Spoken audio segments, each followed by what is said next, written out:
amigos que estão se preparando para o exame 32 da Ordem dos Advogados do Brasil. Eu sou o Gleison Nogueira, advogado, professor, e estou aqui com vocês para dialogarmos, para conversarmos sobre as questões de direito constitucional do exame 29. Tudo isso como forma de preparação para o próximo exame de ordem. Não deixe de se inscrever no canal do professor Bruno Creado e ver as playlists relativas à resolução de questões dos exames 30 e 31. Então, no final das contas, você vai ter ali aulas com relação aos 3 últimos exames de ordem. Tudo isso visando para que você chegue no dia da prova do exame 32 com um sorriso no rosto e com a certeza e a tranquilidade que você vai saber responder as questões que o seu examinador te perguntar. Sem mais demora, vamos então resolver as questões do exame 29 de Direito Constitucional. Se você está aqui vendo pela primeira vez este vídeo e viu meus vídeos de filosofia ambiental, você viu que lá eu lia as alternativas. Aqui não, como é muita questão, eu vou tão somente ler o enunciado. E aí você vai pausar o vídeo, vai tentar responder e depois dar play para você ouvir a explicação da questão. Número 11. O Estado Alfa promulgou em 2018 Lei Estadual X, concedendo unilateralmente isenção sobre o tributo incidente em operações relativas à circulação interestadual de mercadorias, o ICMS, usadas como insumo pela indústria automobilística. O Estado Alfa, com isso, atraiu o interesse de diversas montadoras em ali se instalarem. A Lei Estadual X, no entanto, contraria a norma da Constituição da República, que dispõe caber à lei complementar regular a forma de concessão de incentivos, isenções e benefícios fiscais relativos ao ICMS, mediante deliberação dos Estados e do Distrito Federal. Em razão da Lei Estadual X, o Estado beta, conhecido pelo polo automobilístico, sofrerá drásticas perdas em razão da redução na arrecadação tributária, com a evasão de indústrias e fábricas para o Estado alvo. Diante do caso narrado, com base na ordem jurídica constitucional vigente, cenário afirmativo correto. Agora pausa o vídeo e tenta responder essa questão.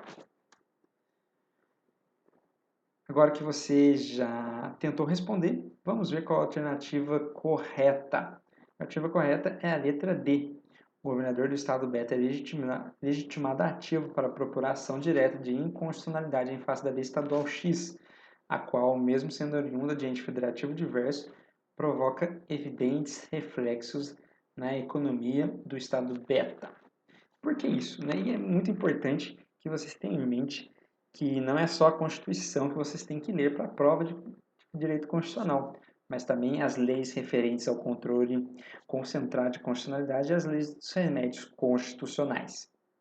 E essa questão está respondida de maneira expressa na Lei 9868 de 99, Lei 9868 de 99, que é a lei da ADI, da ADC e da ADO, da Ação Direta de Inconstitucionalidade, da Ação Declaratória de Constitucionalidade e da Ação Direta de Inconstitucionalidade por omissão.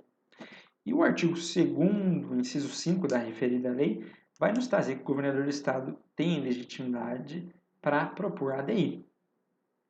Então, este dispositivo da Lei 9868 de 99 já responde ali diretamente essa nossa questão, que só vai fazer com que nós tenhamos a certeza de ser a letra D a resposta correta. O governador do Estado beta é legitimado ativo para procuração. Mesmo que isso venha, a lei impugnada venha de ente federativo diverso. E no caso concreto, na assinatura da lei, o governador do Estado tem que demonstrar pertinência temática, que é o meio pelo qual ele vai ali provar o interesse de agir na ação, justamente porque a norma impugnada vem de outro estado. Então, por que ele está propondo aquela ação?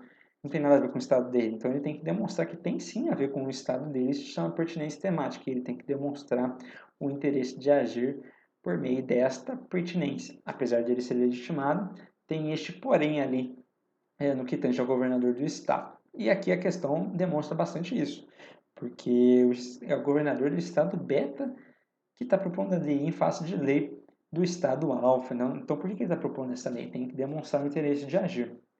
E é justamente porque a lei, apesar de ser de outro ente federativo, está atingindo o estado dele, está atingindo o estado em que ele é governador, está fazendo com que ele tenha de maneira ilegal menos arrecadação tributária, por causa da edição de lei que contraria a Constituição Federal.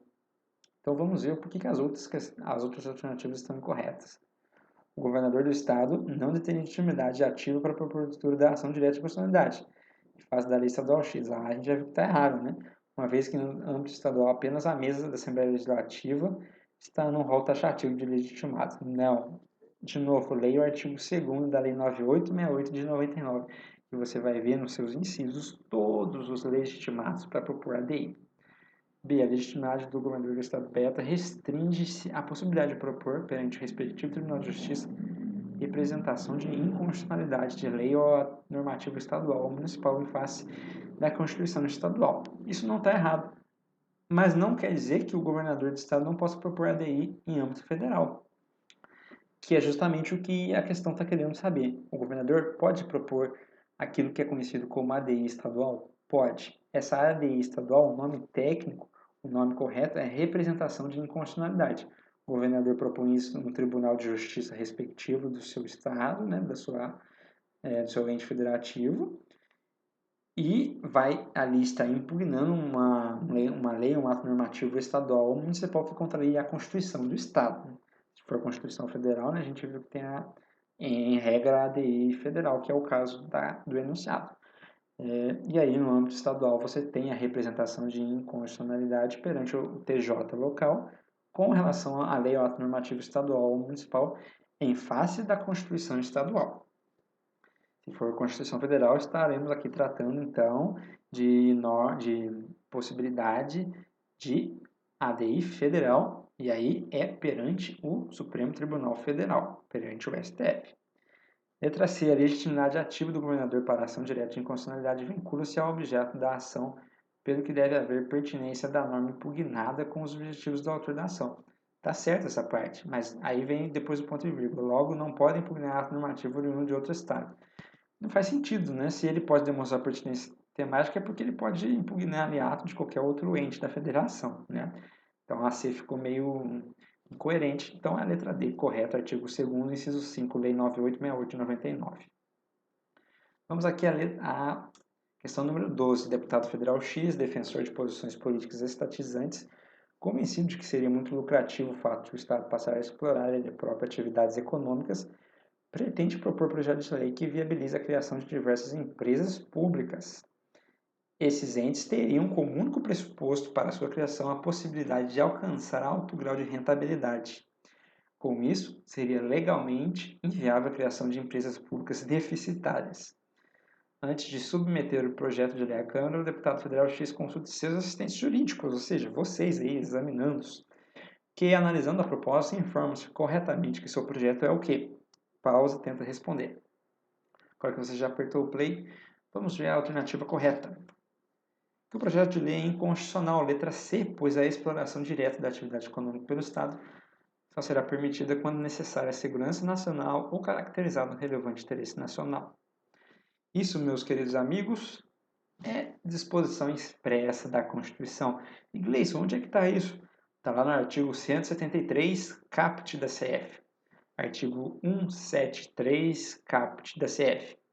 Que vai justamente dizer que é vedado o Estado explorar diretamente a atividade econômica e traz ali uma exceção a essa regra, né, que são esses pressupostos excepcionalíssimos de segurança nacional e relevante interesse nacional.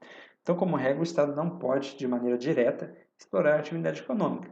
Poderá, entretanto, explorar diretamente a atividade econômica se estiver ali evidente, no caso, se for ali necessário a segurança nacional ou se estiver caracterizado relevante interesse nacional, né? Se tem essa regra e o Brasil já é campeão de estatais, imagina se não tivesse, né?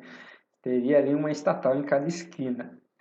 Então, é por isso que você, como assistente jurídico do deputado federal do enunciado, deveria ter respondido essa questão aqui para ele, teria feito o seu parecer dizendo que é inconstitucional o projeto de lei dele. Agora vamos ver porque as outras estão incorretas. A. Inconstitucional, pois a criação de empresas públicas sendo ato estratégico da política nacional. Atribuição exclusiva do presidente da República? Não, está errado. Não é ato exclusivo do presidente da República que poderá concretizar por meio de decreto. Então, essa aqui está equivocada. B. Constitucional, muito embora deva o projeto de lei seguir um rito complementar, o que demandará a obtenção de um quórum de maioria absoluta, ambas as casas do CN. não é constitucional, por isso que já está errado. Embora o projeto de lei deve seguir rito complementar, e aí vai depender, né, do tipo de empresa pública que se está, tipo de empresa do estatal que se está querendo ali criar, não é? E aí vão ser observadas nas questões aquelas regrinhas de direito administrativo que não tem uma vinculação direta aqui com a nossa questão, então não vou entrar muito no mérito disso. Letra D, constitucional, pois a Constituição Federal estabelecer a livre concorrência entre seus princípios econômicos não criou obstáculos à participação do Estado na exploração da atividade econômica, muito pelo contrário, né? Esse obstáculo é justamente para permitir a livre concorrência, porque quem tem que empreender é o setor privado, o Estado tem que tomar conta de outras questões. Então agora vamos para a próxima questão, questão número 13. Durval, cidadão brasileiro, engenheiro civil, desempenha trabalho voluntário na ONG Transparência, cujo principal objetivo é apurar a conformidade das contas públicas e expor eventuais irregularidades, apresentando reclamações e denúncias aos órgãos e entidades competentes. Ocorre que, durante o ano de 2018, a Secretaria de Obras do Estado deixou de divulgar em sua página da internet informações referentes aos repasses de recursos financeiros, bem como foram omitidos os registros das despesas realizadas. Por essa razão, o Durval compareceu ao referido órgão e protocolizou o pedido de acesso a tais informações, devidamente especificadas. Em resposta à solicitação, foi comunicado que os dados requeridos são de natureza sigilosa, somente podendo ser disponibilizados mediante requisição do Ministério Público ou Tribunal de Contas. A partir do enunciado proposto, com base na legislação vigente, assinale a afirmativa correta. Agora pausa o vídeo e tenta responder. Agora que você já colocou a sua alternativa, vamos ver se você acertou ou errou e o porquê deste acerto ou deste erro. Resposta correta? Letra A. A decisão está em desacordo com a ordem jurídica, pois os órgãos e entidades públicas têm o dever legal de promover, mesmo sem requerimento, a divulgação em local de fácil acesso, no âmbito de suas competências, de informações de interesse coletivo ou geral que produzam ou custodiem. Queridos amigos, nós estamos aqui diante de uma questão que um princípio constitucional responde esta indagação, que é o princípio da publicidade na administração pública. Está lá no artigo 37 caput da CF. E eu cito aqui um outro dispositivo também, lá do artigo 37, que vai complementar o princípio da publicidade. Artigo 37, parágrafo 1º e artigo 37, parágrafo 3º, inciso 2. Então, temos aqui três dispositivos constitucionais que respondem à questão. 37 caput, 37 parágrafo 1º e 37 parágrafo 3º, inciso 2. Todos eles tratando de igual modo e com certa profundidade o princípio da publicidade, que vai nos dizer que a administração pública tem que ser transparente. Seus atos, suas contas, a gerência de seus recursos têm que ser transparentes. É de amplo acesso às informações para os cidadãos. Não é só algum órgão público que pode requerer isso. Nós, cidadãos comuns, meros mortais, também podemos ter acesso, né, às contas da administração pública, tudo isso pelo princípio da publicidade. Vamos ver porque as outras estão incorretas. B. Assiste razão ao órgão público. A gente já viu que está incorreta essa letra, né?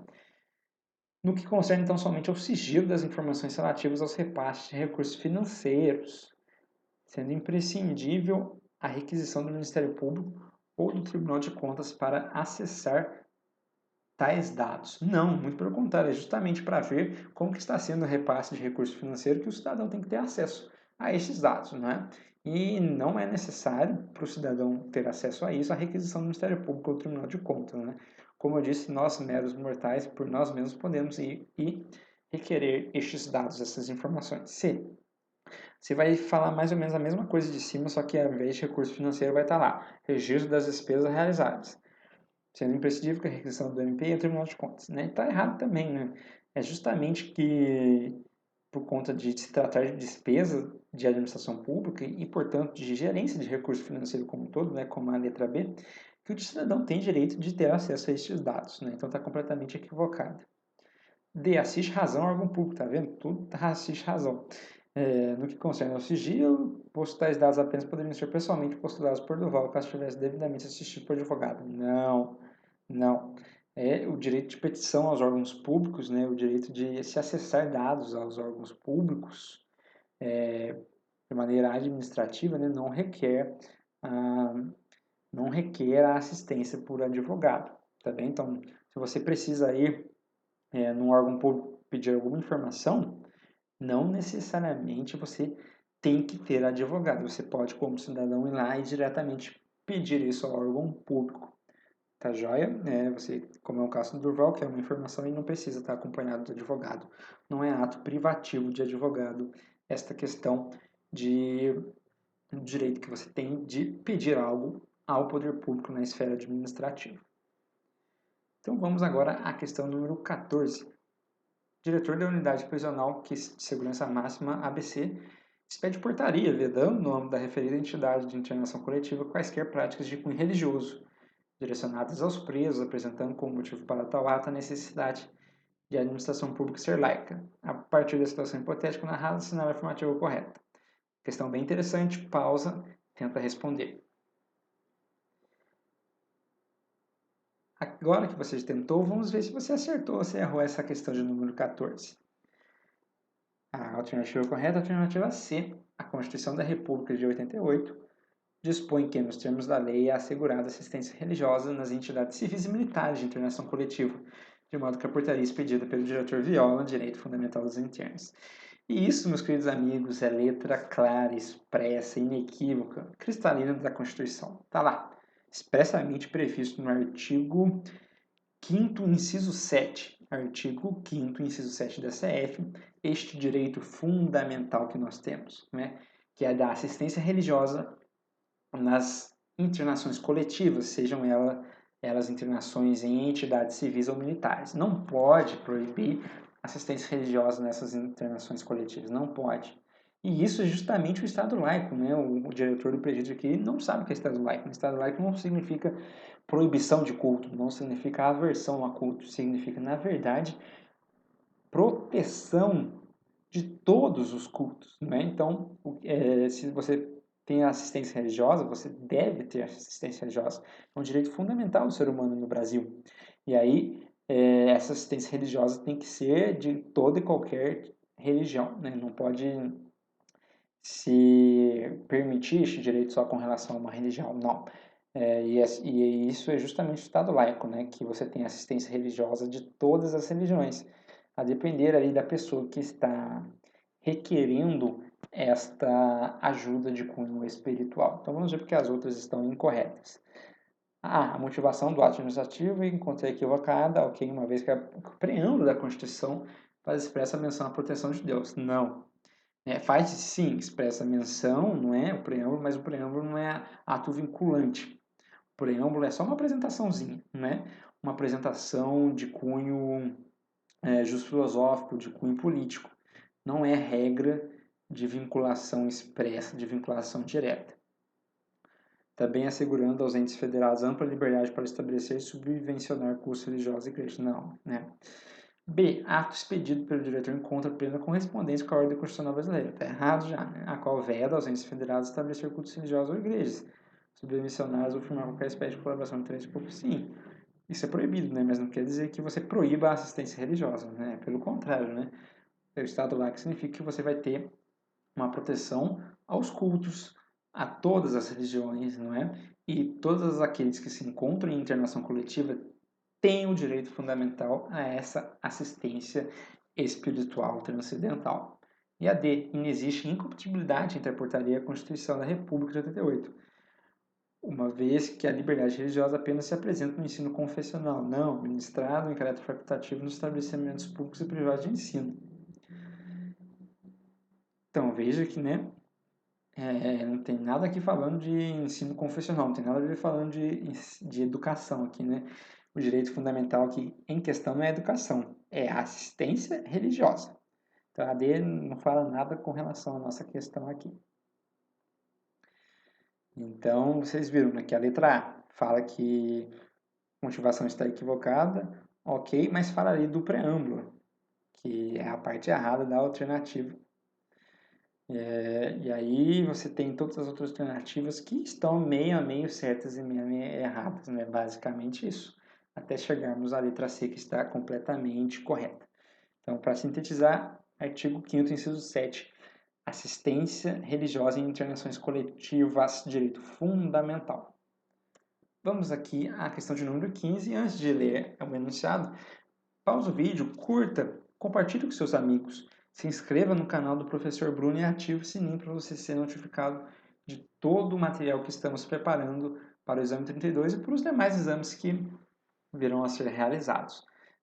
É de extrema importância que você se inscreva no canal e compartilhe e promova o vídeo para que possamos ter maior alcance e possamos continuar trabalhando neste projeto para vocês.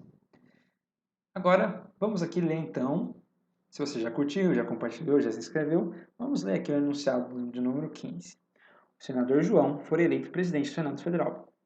Ao aproximar-se o fim do exercício integral do seu mandato bienal, começa a planejar, veja só, né, seu futuro na referida Casa Legislativa. Ciente do prestígio que goza entre seus pares, discursa no plenário, anunciando a intenção de permanecer na função até o fim do seu mandato como senador, que ocorrerá em 4 anos. Assim, para que tal desejo se materialize, será necessário que seja reeleito nos 2 próximos pleitos, 2 mandatos bienais. Sobre a intenção do senador, segundo o sistema jurídico constitucional brasileiro, assinar a afirmativa correta. Tem polêmica nessa questão, pausa, tenta responder. Agora que você já pausou e fez conforme os seus conhecimentos, vamos ver se você acertou ou se você errou. Letra B, não será possível, pois a Constituição proíbe a reeleição para esse mesmo cargo no período bienal imediatamente subsequente. Meus amigos, a Constituição é clara, não tem como pensar diferente, não tem como ler e entender coisa diferente. A Constituição fala A, não tem como entender B. É vedada a reeleição para o cargo de presidente do Senado ou da Câmara no período bienal subsequente, imediatamente subsequente. Então não tem reeleição, né? Se você é presidente hoje, quer se reeleger novamente como presidente da Câmara ou do Senado, você não pode. Gente, tá lá, pega a Constituição, artigo 5º, inciso, pega a Constituição, artigo 57, parágrafo 4º, artigo 57, parágrafo 4º. E recentemente você deve ter visto nos jornais, né, que o STF estava querendo permitir a reeleição para o mandato subsequente. E olha que a votação não foi unânime. Claro, tiveram alguns ministros que, né, se mostraram ali alfabetizados e leram o dispositivo da Constituição e não permitiram a reeleição dos presidentes que estavam no cargo à época, não é? Artigo 57, parágrafo 4º, basta que você consiga ler, seja alfabetizado, para que você veja que é proibido. A Constituição proíbe. Como é uma norma, né, ali trazida pelo legislador constituinte originário, então não tem nem que se falar em uma possível, né, incompatibilidade com os princípios da Constituição. Mas, como a gente sabe que o STF é um órgão político, e infelizmente não, apesar de ser obrigação deles de guardar a Constituição, eles, na maioria das vezes, na verdade, rasgam a Constituição. Então, teve uma votação apertada e que, se um voto ou outro tivesse no sentido de permissão, o artigo 57, parágrafo 4º, não seria mais aplicado. E aí, qualquer presidente da Câmara ou do Senado poderia se reeleger na eleição subsequente. Teve isso daí, né, nesses últimos meses da política brasileira, mas no final a lógica foi ali chancelada, a lógica foi ali ratificada, né? Não pode ter eleição de cargo de presidente do Senado e da Câmara na eleição imediatamente subsequente. Artigo 57, parágrafo 4º da CF. Vamos ver porque as outras estão equivocadas. Ah, será possível, né? Já está errado. Já que não há limites temporais para o exercício da presidência nas casas, né? Basta a leitura do artigo 57, parágrafo 4º. Se é parcialmente possível, pois nos modos da reeleição ao cargo de presidente da República poderá concorrer à eleição uma única vez. Não.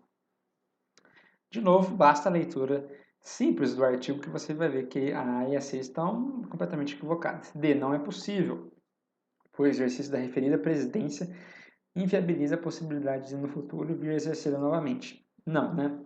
Você poderia até dar ali uma titubeada, né? Mas a D está equivocada também, não é? Ali o artigo 57, parágrafo 4º é claro, né? Na eleição imediatamente subsequente. Então, essa foi a nossa pergunta de número 15. Tenha em mente, faça a leitura. Artigo 57, parágrafo 4º. Artigo 57, parágrafo 4º da Constituição Federal. Meus amigos, vamos aqui chegando à penúltima questão. Força que estamos lá quase terminando essa aula de resolução de questões. Eu tenho certeza que vocês não vão se arrepender de assistir até o final e reassistir quantas vezes forem necessárias.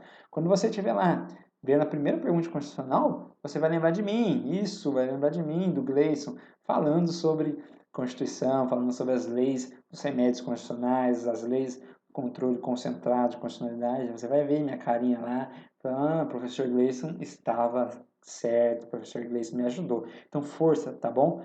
Força, termine de assistir o vídeo, reassista várias vezes ao longo aí deste mês que você ainda tem de preparação, porque vai valer a pena. Depois que você passa, vale muito a pena. O alívio é tremendo e a sua felicidade também vai ser marcante. Questão 16. Em 2005, visando conferir maior estabilidade e segurança jurídica à fiscalização das entidades dedicadas à pesquisa e à manipulação de material genético, o Congresso Nacional decidiu discipliná-la por meio da Lei Complementar X, embora a Constituição Federal não reserve matéria a essa espécie normativa. Posteriormente, durante o ano de 2017, com os avanços tecnológicos e científicos na área, entrou em vigor a Lei Ordinária Y, prevendo novos mecanismos fiscalizatórios a par dos anteriormente estabelecidos, bem como derrogando alguns artigos da Lei Complementar X. Diante da situação narrada, assinala a afirmativa correta. Pausa o vídeo, tenta responder essa daí. Agora que você já tentou, vamos ver se você conseguiu acertar mais uma ou errar mais uma. Mas o importante é sempre ver o porquê você acertou ou o porquê você errou. E vamos em frente com isso. Então, a letra D é a alternativa correta. A Lei Complementar X, por tratar de matéria a respeito da qual não se exige a referida espécie normativa, pode vir a ser revogada por lei ordinária posterior que verse sobre a mesma temática.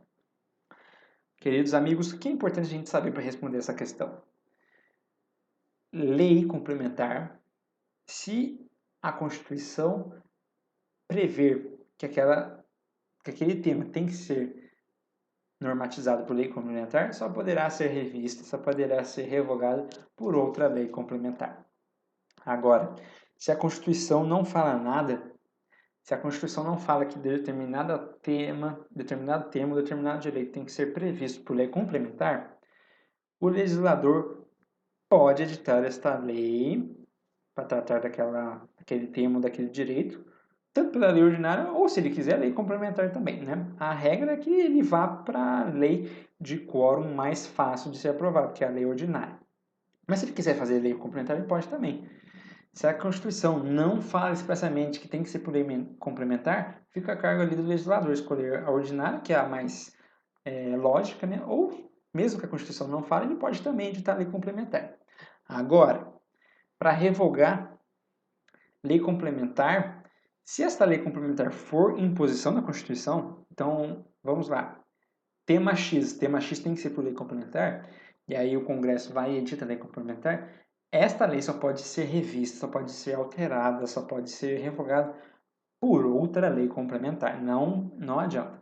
Se a Constituição prevê lei complementar e existe lei complementar, esta lei só vai poder ser revista posteriormente por lei complementar, né? Porque fica restrita a essa espécie normativa, tá bom? Aquilo que é de lei complementar, né? Dá a César o que é de César. Então, dá a lei complementar o que é a lei complementar. De novo, tá cansativo, tá repetitivo, mas é para fixar, tá bom? É fixar porque prova de múltipla escolha é fixação de certas regras. Se a Constituição fala que tema X é lei complementar, você só pode editar a lei complementar. E para revogar, alterar esta lei complementar já editada, só por meio de outra lei complementar. Tá joia? Agora, como é o caso da questão, a Constituição fala nada. Ah, o Congresso tem que editar lei sobre o direito tal, sobre o direito X, ou tem que editar lei sobre sobre o tema X. E não fala de espécie normativa, você pode escolher lei ordinária, que é o mais lógico, que é o mais interessante, ou lei complementar. No caso de você escolher, se você tiver a opção por lei complementar, você pode, no futuro, revogar essa lei complementar por lei ordinária. Você pode alterá-la, você pode modificá-la por lei ordinária. Pode parecer esquisito, mas você tem que se atentar ao fato mais importante, que é a previsão da Constituição. Se não prevê lei complementar e o Congresso editou lei complementar porque quis, lei ordinária posterior pode revogar esta lei complementar. Revogar, alterar ou modificar. Compreendem? Então, isso é questão jurisprudencial. Isso é construção de jurisprudência, doutrina e etc. Então, você tem que se atentar a isso, né? Porque às vezes você cai numa pegadinha dessa, né? Lei complementar, lei ordinária. Então, fique atento naquilo que a Constituição fala. Se prevê lei complementar, só complementar. Se não prevê e o Congresso quer editar lei complementar, lei ordinária posterior pode modificar a temática. Vamos ver aqui a letra A. Lei ordinária Y é formalmente inconstitucional, não podendo dispor sobre matéria já tratada por lei complementar. Não, em razão da superioridade hierárquica dessa em relação àquela. Não existe superioridade hierárquica entre as leis infraconstitucionais, né? Justamente porque a lei ordinária ou a lei complementar, elas são... A lei complementar não é maior do que a lei ordinária, não é superior à lei ordinária, não. Só é uma irmã gêmea, tá? Só é uma irmã gêmea. Mas, como todos os irmãos gêmeos, né, são idênticos, mas cada um uma personalidade, cada um uma pessoa, né? É mais ou menos a questão da ordinária e da complementar. Elas estão no mesmo grau. Naquela pirâmide de Kelsen, elas estão no mesmo grau, tá joia? A questão é simplesmente da previsão na Constituição, se aquela matéria tem que ser só por determinada lei complementar ou não. A letra D. Então, a B, embora admissível a edição da lei ordinária Y, tratando de novos mecanismos, a parte já existentes, a revogação da lei complementar X exigiria idêntica espécie normativa. Não existe. Pegadinha, tá bom? Construção jurisprudencial do STF pacífica. Pode ser por lei ordinária, desde que preencha esses pressupostos que a gente acabou de tratar. Se a lei complementar X está inclinada de vício formal, já que a edição dessa espécie normativa encontra-se vinculada às hipóteses taxativas elencadas pela Constituição Federal. Sim e não, né? É a interpretação disso que está equivocada, né? Até porque a vinculação é expressa. Tema X tem que ser por lei complementar. Isso é vinculação, né? Não quer dizer que toda lei complementar só possa ser editada se ela estiver prevista. Não. Como eu disse, se tem um tema livre, você pode optar pelas duas espécies, ordinária ou complementar. A questão é que se determinado tema tem a obrigatoriedade de lei complementar, é óbvio que tem que ser lei complementar. Vamos então à última pergunta, meus amigos, a última questão. Cada questão vale um ponto, cada um ponto vale a sua chance de sucesso, a sua chance de conseguir obter êxito no exame de ordem. Então não deixe nenhuma pergunta em branco, não deixe de responder nada, não subestime nenhuma questão, porque se você acerta 39, você não passou. Né? Em umazinha você conseguiria passar, acertar a metade da prova. Então vamos ali, lei a 17. Município X, visando a interligação de duas importantes zonas da cidade, após o regular procedimento licitatório, efetua a contratação de uma concessionária que ficaria responsável pela construção e administração da via.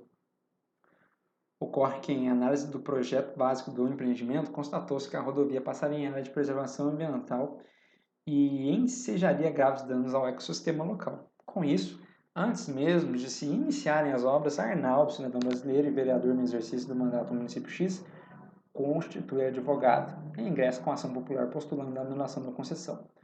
Com base na legislação vigente, assinada a afirmativa correta. Gente, ação popular cai a rodo.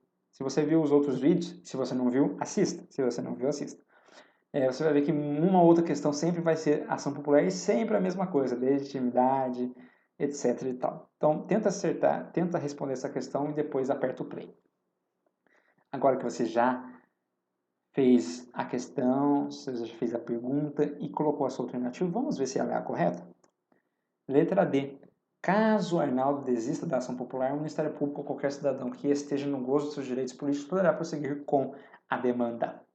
Rapidamente, meus amigos, o que a gente precisa saber aqui? Lei 47.1765. Lei 471765. É a lei da ação popular. A ação popular é um remédio constitucional, ou seja, ela é uma ação prevista diretamente na Constituição que serve para tutelar, para proteger direitos previstos na Constituição. E a ação popular, recapitulando com vocês, ela só tem um legitimado, diferente da ADI e de outras ações do controle concentrado ou até mesmo dos remédios constitucionais, a ação popular só tem um legitimado, só um legitimado pode propor a ação popular. É o cidadão. Sim, o cidadão, né? Nem o Ministério Público, a Defensoria Pública, IBAMA, nem o Papa pode propor ação popular. Quer dizer, o Papa, enquanto cidadão, ele vai poder, claro, mas o Papa, enquanto chefe da igreja, não vai poder, tá joia? Apenas o Papa, pessoa do pontífice. Por quê? Porque é só o cidadão que pode propor. Só o cidadão, não importa se você é X ou Y, ou se você é um órgão, se você é um órgão importantíssimo no ordenamento brasileiro, como o Ministério Público, como a Defensoria, como o Tribunal de Contas, como etc e tal, como governador de estado, coisa do tipo, né? A não ser que o governador esteja ali enquanto cidadão, né? Mas o cargo em si não enseja, não é, a propositura da ação, né? Mas é aquilo que você tem que ficar esperto. E tem outras questões nos outros vídeos que vocês se atentaram também, né? Imagina que esteja falando lá, caso Arnaldo, ao invés de ser Arnaldo, etc e tal, esteja lá, governador de estado, propôs ação popular, ou que cai muito mesmo, principalmente se você for fazer segunda fase constitucional. Fulano de tal, vereador, propôs ação popular, vereador, governador de estado. Se aquela pessoa está ocupando aquele cargo é porque ela está no pleno gozo dos seus direitos políticos. E se ela está no pleno gozo dos seus direitos políticos, ela é cidadã. Se é cidadã, pode propor ação popular. Compreende? Você tem que tomar cuidado com a questão mais profunda aqui, não é? É o cargo que te faz propor a ação? Ou governador, ou vereador, ou como eu falei com o Papa, né? É o cargo? Não, não é o cargo, é a pessoa que está por trás do cargo, tá bom? É muito importante que vocês entendam isso. E é por isso que muita questão vai falar lá, o governador propôs ação popular. Pode? Em questão de legitimidade? Pode. Não porque ele é governador, mas veja só, a construção que você tem que ter, o raciocínio. Aqui a gente não pode ficar só no básico, só no superficial, a gente tem que ter um raciocínio jurídico. Ele é governador, ok, é por isso que ele pode, está escrito lá na Lei 4717 de 65, o governador pode propor ou o vereador? Não. Está falando que o cidadão pode propor. Mas vamos construir o raciocínio. Se a pessoa está ocupando um cargo político, se a pessoa é governador, é presidente, é deputado, é vereador, é prefeito, ela tem que estar no pleno gozo dos seus direitos políticos, não tem? Tem. E quem está no pleno gozo dos seus direitos políticos é o cidadão. Então, sim, pode propor ação popular. Compreende?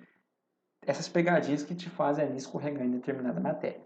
Então, a D, ali você tem que ter a noção de quem é que pode propor ação popular, é o cidadão. Não por causa do cargo, não por causa do órgão que ele representa, mas porque ele é cidadão. Ficar atento com os cargos políticos, porque se a pessoa está no cargo político, ela tem pleno direito político, está no pleno gozo dos seus direitos políticos. E se ela está no pleno gozo dos seus direitos políticos, ela é cidadã e, portanto, pode sim procurar ação popular. Nem sempre o enunciado vai falar que a pessoa é cidadã, vai falar que aquela pessoa é titular de algum cargo político. Tá joia? E isso está lá na lei, como eu disse, na lei 471765. É muito importante que você leia a lei da ação popular. Mais especificamente, a questão está lá prevista no artigo 9º da lei 4717 de 65. Por quê? Vamos lá. Caso o Arnaldo desista da ação popular, ou seja, o cidadão, o Ministério Público ou qualquer cidadão pode prosseguir com a demanda. Então vamos destrinchar isso aqui. Artigo 9º, lei 471765. Você vai ver lá no início da lei que quem pode propor ação popular é o cidadão. No caso, o Arnaldo. Imagine que desista da ação popular. E aí? Vai extinguir a ação? Não. Vai ser facultado para que outro cidadão prossiga com a ação, que ele entre no polo ativo e prossiga com a demanda. Agora, se nenhum cidadão assumir a titularidade em substituição processual, o Ministério Público vai poder. Sério? Sério, Gleison? Isso, é isso mesmo. Isso está lá no artigo 9º da Lei 471765. Só quem pode propor é cidadão. Se aquele fulano de tal lá desistiu da ação, vai ser facultado para que o outro cidadão continue. Agora, se não tiver ninguém, se não tiver nenhum cidadão, o Ministério Público, neste caráter excepcionalista, pode continuar, jamais iniciar outra. Compreende? Então, o Ministério Público pode entrar como substituto processual aqui e continuar com a ação, mas jamais vai poder propor uma ação popular. A única coisa que o Ministério Público pode fazer é prosseguir com a ação que foi originariamente proposta por outro cidadão. Tá certo? Então vamos ver por que as outras estão equivocadas. A ação popular proposta por Arnaldo não se revela adequada ao fim de impedir a obra potencialmente lesiva ao meio ambiente. É adequada sim, a ação popular, vocês vão ler na Lei 4.717 de 65, ela serve para se tutelar diversos direitos, diversas prerrogativas. Uma dessas prerrogativas, um desses direitos é justamente o meio ambiente, o ecossistema e tudo mais que envolva a proteção ambiental, tá certo? Letra D. Letra B, então. A atuação de Arnaldo na qualidade de cidadão é subsidiária, sendo necessária a demonstração de inércia por parte do Ministério Público. Não, ao contrário. A atuação subsidiária é do Ministério Público, não do cidadão. O cidadão que é o titular da ação. C. A ação popular, ao lado dos demais instrumentos de tutela coletiva, é adequada à anulação dos atos lesivos ao meio ambiente. Ok. Mas Arnaldo não precisaria constituir advogado para juizado. Não. Se é uma ação judicial, você, pessoa comum, não tem a capacidade de postular em juízo, né? Capacidade postulatória. Você não tem, então você precisa de advogado, tá certo? Toda ação judicial ali, exceto, obviamente, os casos do juizado especial, etc. E exceto também os casos da Justiça do Trabalho, né? Tirando essa exceção à regra, né? Capacidade postulatória, quem tem é só advogado. Então, neste caso aqui de ação popular, precisa ali da assistência de advogado para propor esta ação constitucional. Então, meus amigos, nós vamos chegando aqui a mais um vídeo de resolução de questões, né? Chegando ao fim da resolução de questões de direito constitucional do exame 29. É muito importante que você curta o vídeo, compartilhe com seus amigos que vão fazer a prova, se inscreva no canal e ative o sininho. E assista também, se você não assistiu, assista os vídeos do exame 30 e do exame 31. Eu vou ficando por aqui. Minhas redes sociais estão lá no início do vídeo, estão lá no primeiro slide. Me sigam no Instagram, curta minha página no Facebook e me mande mensagem para você tirar dúvidas com relação ao exame de ordem, com relação também à carreira de advogado, à carreira de professor, que eu estarei lá, sempre disponível para respondê-los. Qualquer dúvida, me mande mensagem para os outros professores que nós estamos aqui para você ser aprovado. A sua aprovação é a nossa felicidade, a nossa razão de ser. Professor existe para passar conhecimento para que o seu aluno consiga alcançar as maiores honrarias que ele deseja para a sua vida. Então, como último adendo neste vídeo, uma dica final. Leia a Constituição Federal, leia o ADCT e leia também as leis do controle concentrado de constitucionalidade e as leis dos remédios constitucionais. Não deixe de ler, porque vocês viram que 90% das questões é letra fria da lei. Vou ficando por aqui, um forte abraço, bons estudos e até a próxima.